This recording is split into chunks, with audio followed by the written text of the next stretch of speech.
El día de ayer entrevistamos a Fernando Romero, pero el programa fue muy político y no quería que se pierda esta entrevista entre tanta política y pese a que la economía también es política en nuestro país.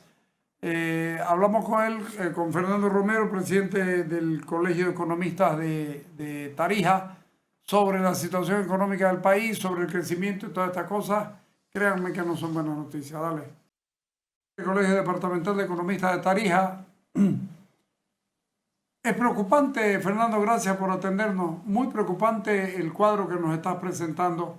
El crecimiento de Bolivia va a ser 1,4. Vos mismo decías, una cosa es el crecimiento y los datos que nos dan y otra cosa es la calle. A ver, explícanos de qué se trata esto, porque no son buenas noticias. Bueno, Carlos, antes que nada, muy buenos días y gracias por la invitación. Sí, justamente ayer ha salido un nuevo informe del Banco Mundial con las proyecciones de crecimiento económico de Latinoamérica y el Caribe. Nosotros, según sus estimaciones, vamos a crecer este 2024 en 1,4% y los 2 años subsiguientes apenas en 1,5%. Si te das cuenta, nuestra economía después del 2021 vamos a tener un crecimiento extraordinario del 6,1%. Le hemos creído poco este dato porque la economía luego cayó al 3,5%, la gestión pasada cerca al 2%. Entonces, no solamente estamos en un proceso de enfriamiento, sino creo que entrando en un nuevo proceso de contracción económica, ¿no? Y a pesar que el gobierno dice que somos la tercera economía de la región, si tú haces un pequeño balance de todas las proyecciones 2024, de 28 países, estamos en el puesto número 20. El que va a crecer más que nosotros de manera extraordinaria va a ser, en este caso, Guyana, con un 34%. Y nosotros apenas en 1,4% estamos por debajo del promedio regional de 3,7% y de lo que va a crecer inclusive 1,6% proyección Latinoamérica y el Caribe. Y Perdón, el gobierno insiste en que está bien la situación, pero tú ves que en las calles, en los mercados, en las ferias, la situación es bastante diferente. Ha crecido el subempleo, el autoempleo, la economía informal que supera tranquilamente el 85% y hay muchas carencias que tal vez se vuelvan más agudas si es que se lleva a cabo un incremento salarial inclusive mayor a lo que se está planteando por el COP. Entonces, creo que hay expectativas versus realidad, estadísticas versus calle, y eso está denotando tranquilamente de que estas cifras que son auguriosas para el gobierno nacional, y con lo que ha presentado ayer el Banco Mundial, se cae un poco al piso. a ver, el ministro Medinaceli decía, hablan de lo que baja y por qué no dicen nada de los productos que suben. Es decir, me parece tonto entrar a esto. Y la otra, ¿con qué fuerza nos medimos con el extranjero cuando nuestro crecimiento es 1,4, 1,8 y cuando tenemos crisis de hidrocarburos, de combustible, tenemos crisis de hidrocarburos también, cuando no hay dólares en la calle, cuando el precio real del dólar pasa a los 9 bolivianos de nuevo por la carencia que hay? ¿Con qué fuerza, como decimos los cambas, con qué cañemos estamos yendo a comparar? ¿Con quién nos estamos comparando? ¿Con Argentina, que ha logrado reducir su déficit fiscal del 120 al 34, por ejemplo? Y nosotros seguimos en el mismo déficit que estamos entre el 7 y el 9% desde hace 10, 12 años. ¿Cómo es esto? A ver, explicarnos. Bueno, creo que nuestro crecimiento es comparado en términos relativos bajo. Hay economías obviamente que son más pequeñas que van a crecer más, pero por ejemplo Argentina, esa gestión se proyecta que va a decrecer 2,8% y por ejemplo Brasil va a crecer en 1,7%. Ujú. Hay economías que obviamente son más industrializadas, como la de México, la de Chile y de otros países, que inclusive Paraguay tiene un mejor crecimiento económico de un 3,8% proyectado. Sin embargo, si tú te pones a pensar esa gestión del gobierno nacional con lo que ha arrojado Ministerio de Economía y el Banco Central de Bolivia ha establecido que vamos a tener un crecimiento proyectado del 3,71%. Y no hay cómo. Pero sí, es muy difícil llegar a esa meta. De hecho, el año pasado estábamos cerca de un 5% de crecimiento estimado por el gobierno nacional, pero hemos llegado cerca al 2%. Y este año, si es que se cumple la proyección del Banco Mundial, vamos a estar cerca del 38% de la meta establecida. Entonces, creo que aquí, aunque el informe no ha sido muy profundo, sabemos de que son planes fiscales, ¿no? Un endeudamiento público sostenido que ha hecho de que tengamos una deuda interna y externa más del 80% de nuestro Producto Interno Bruto. Tenemos un déficit fiscal sostenido ya por 11 años, lo cual ha carcomido y ha reducido en casi un 90% nuestras reservas internacionales netas desde 2014 hasta 2023, donde hay más oro en teoría que divisas, pero eso también ha originado, ya todos lo sabemos desde la anterior gestión, una escasez aguda de dólares americanos que ha hecho que el precio en el mercado paralelo esté ahora por encima de los 8 bolivianos. Y a pesar de que el gobierno nacional esté de cierta manera regulando la banda de las comisiones entre un 10 a 15%, sabemos de que los que hacen las transferencias al exterior a sus proveedores, a los que les venden insumos, estos van pues a comprar al mercado paralelo. Si tú vas a querer retirar dólares, no hay dólares, a pesar que seas tú un cliente o un ahorrista, porque te quieren dar de poco en poco o cantidades muy pequeñas. Entonces, ¿qué tienes que hacer? Recurrir al mercado paralelo, y si bien usas el sistema bancario nacional para hacer tus transferencias y pagues con 10 o 15% de comisión, sigue siendo caro comprar dólares y sigue siendo caro importar, y por ende, varias empresas nacionales han elevado sus precios y eso ha generado mayor presión inflacionaria. Nos acaba de decir, acaba de informarle al país el gobierno de que la devolución de los CDI va a ser cuando confirmen el depósito del 100% de la exportación. Sigue poniendo reglas, sigue endurándole la situación y así no vamos a llegar a ningún lado. Eso es un tema. Y segundo tema, ¿qué tan honesto es decir que nosotros podemos crecer el 2% y Brasil el 1,8%? ¿Cuánto significa en realidad el crecimiento brasilero, que es un monstruo al lado nuestro, que nosotros produzcamos 2 y ellos crezcamos 2 y ellos 1?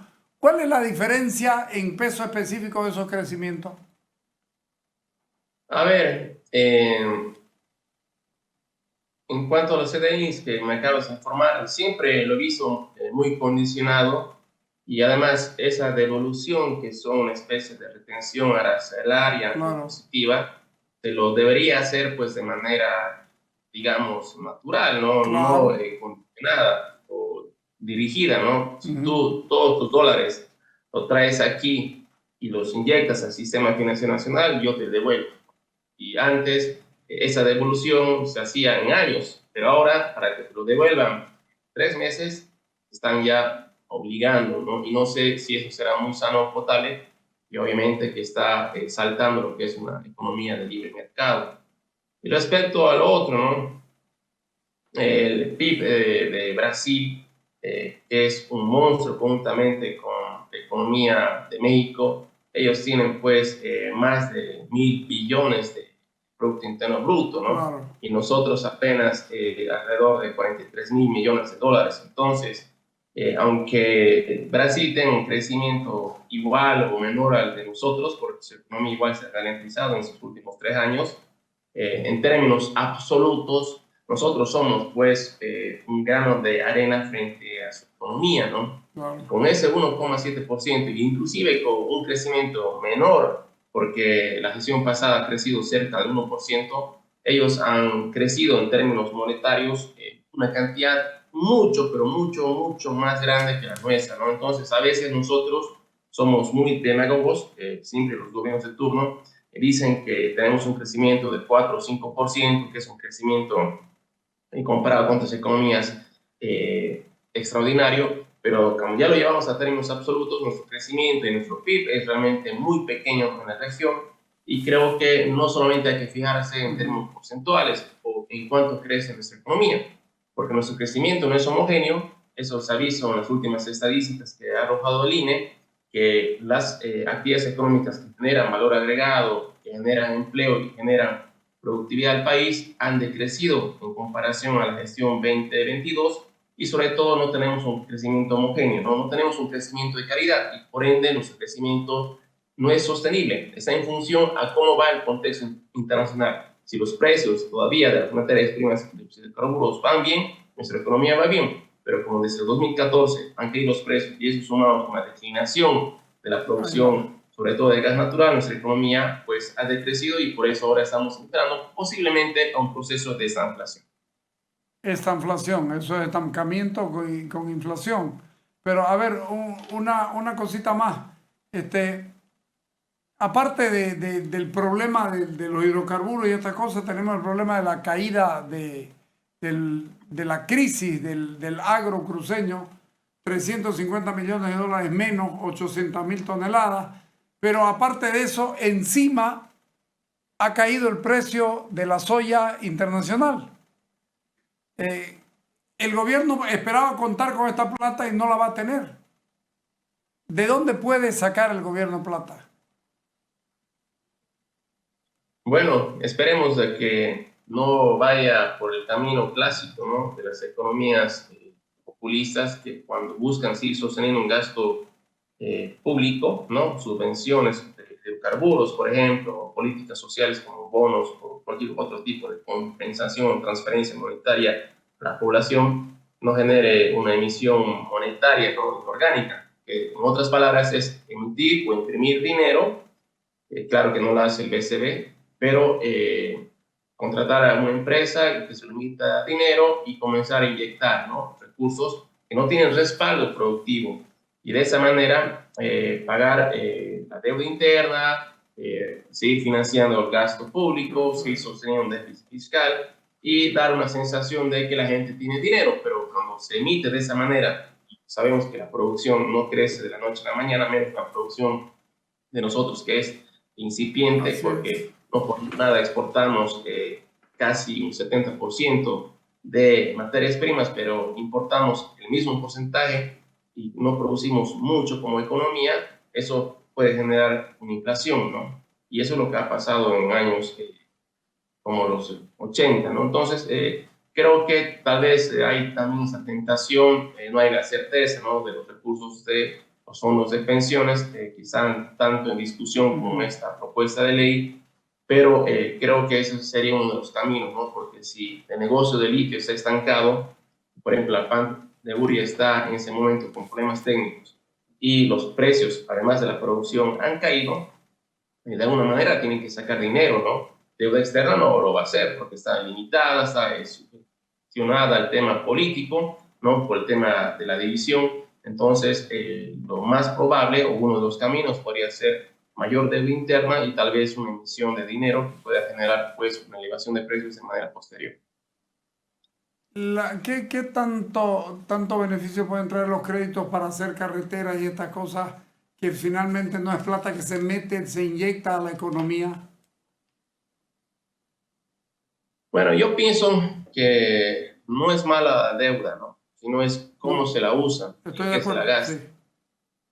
Es diferente endeudarse para una fiesta que endeudarse para comprarse un tractor, ¿no?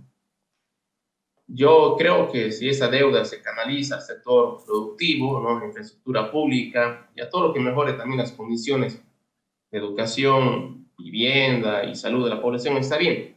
Pero hay que ser bien inteligentes en un contexto en el cual se ha cerrado, ¿no?, grifo de la deuda externa, porque los organismos multilaterales y también los créditos bilaterales de diversos países, incluido ahora el chino que está midiendo un poco sus créditos por la situación que está viviendo, está viendo la situación de Bolivia, ¿no? Hay que recordar de que nuestra economía, después de Venezuela, es la de mayor riesgo país, ¿no? Y además de que es una economía que ha tenido calificaciones negativas en cuanto inclusive a dudar si va a tener la capacidad de pagar sus títulos de deuda y sus obligaciones de mediano y largo plazo. Entonces, por eso ya están siendo un poco más direccionadas, condicionadas esos créditos y además si tomamos en cuenta que hay ese problema de gobernanza y político que también es tomado en cuenta por nuestros acreedores, la deuda externa tiene que ser utilizada de la mejor manera, ¿no? Creo que ya se tiene que acabar el tiempo de hacer canchas, hipódromos o cualquier otro gasto insulso, dejar de invertir o poner dinero en empresas que ya no son rentables, con las cuales están en pérdida, ¿no? Y más bien dejar y apoyar, creo que al sector privado, que es algo muy importante, ¿no? Ya no podemos seguir inflando el aparato estatal porque se sigue hablando de creación de nuevas empresas que van a seguir erogando más dinero del Estado, que es de todos a final de cuentas, pero ¿dónde están los rendimientos? Si fuese ese el camino, nuestra economía, a pesar de la situación desfavorable a nivel internacional, nosotros deberíamos estar en una mejor posición y sobre todo tener un crecimiento sostenible de calidad, pero eso no ha ocurrido y entonces creo que la deuda externa espero que se utilice y se invierta de manera inteligente y óptima en esta gestión. ¿Te parece que el edificio del BDP significa una muestra de que no hay crisis en el país? El presidente Arce lo dijo hace 4 días.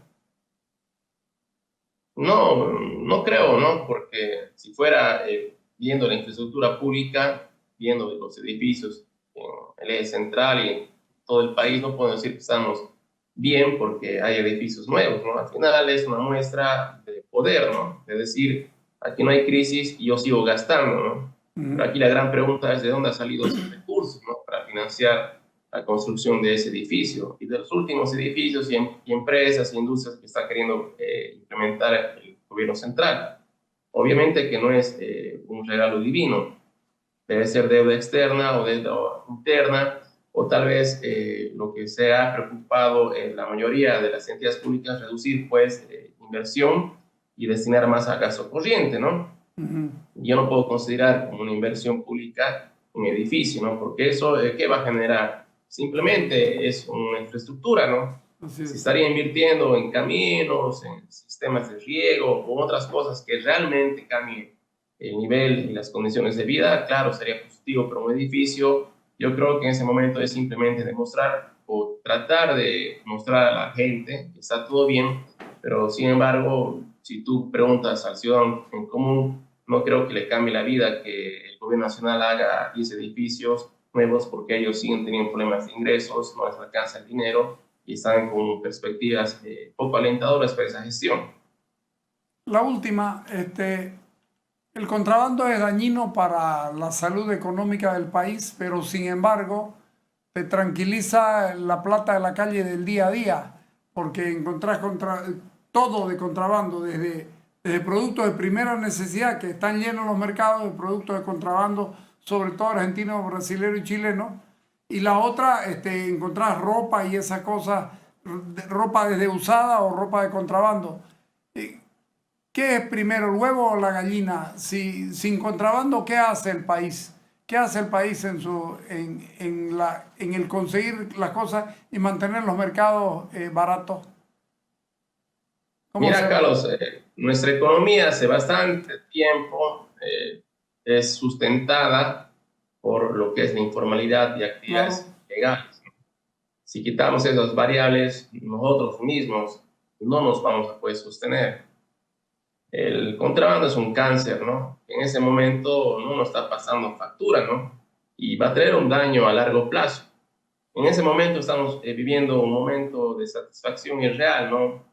Porque los precios más las subvenciones de los hidrocarburos nos da una sensación que todo está bien, que no va a pasar nada, mientras el diésel y la gasolina estén baratas y mientras no haya ningún tipo de control efectivo, como vemos en las fronteras y entre los productos, todo está bien, ¿no? Pero eso genera que la economía informal crezca cada vez más, que la producción y la productividad de la industria nacional caiga porque no son competitivos con precios de contrabando que están a la tercera parte, que a pesar que haya subido el dólar, siguen entrando porque por los tipos de cambio y el tipo de cambio fijo que nosotros tenemos hace de que sea todavía un negocio rentable, que además es multimillonario, y no hay que ser aquí más papistas que el Papa, ¿no? Si yo diría que el contrabando es malo, estaría mintiendo, ¿no?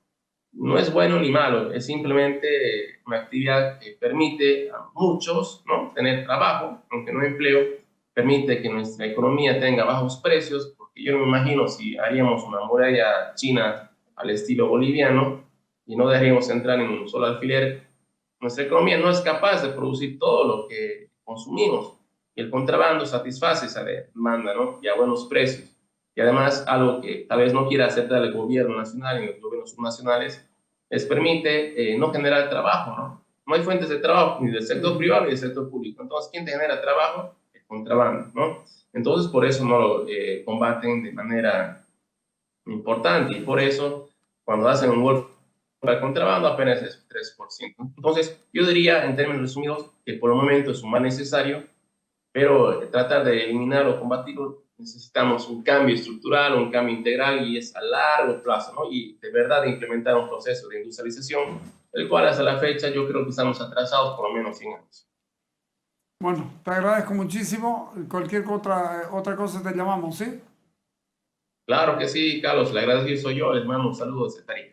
Igualmente, chao, chao. Bueno, así están las cosas. Lamentablemente para nosotros esto es muy feo. Y Fernando nos ayuda a más o menos a salir de la mirada que tenemos, porque ellos son especialistas, los economistas son especialistas y es preferible hablar con ellos. ¿Ok? Vamos al corte.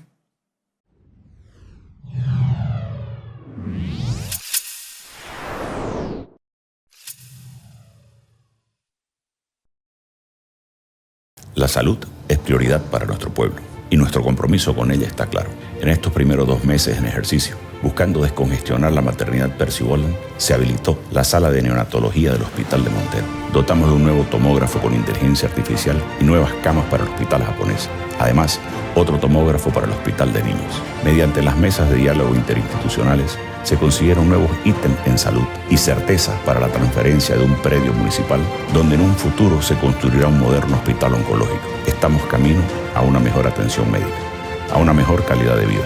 Sigamos avanzando en salud. Sigamos avanzando, Santa Cruz.